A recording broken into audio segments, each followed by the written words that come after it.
Если вы очень боитесь стоматолога, ключевое, как вам нужно побороться со страхом перед стоматологом, это найти своего стоматолога, с которым удастся поговорить, найти какую-то точки соприкосновения, и тогда уже коннект в лечении пойдет, и страхи отойдут на второй план. Или пойти в психотерапию и разобраться с глубинными причинами, почему вам так страшно.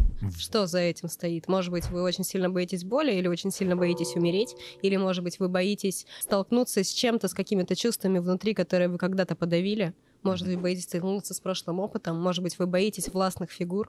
И тогда же человек боится не только врача, он боится начальника на работе. Он сел в такси, таксист закурит. Человеку страшно сказать о том, что, слушайте, мне некомфортно. У этого человека на самом деле намного глубже корень проблемы. И тогда можно пойти в терапию. Ты приходишь в терапию не только с запросом «слушайте, я боюсь стоматологов». Там психотерапевт все равно увидит за этим абсолютно другое. Это не просто «я боюсь стоматолога», а там огромный пласт всего. И вот этот большой пласт всего можно проработать в терапии.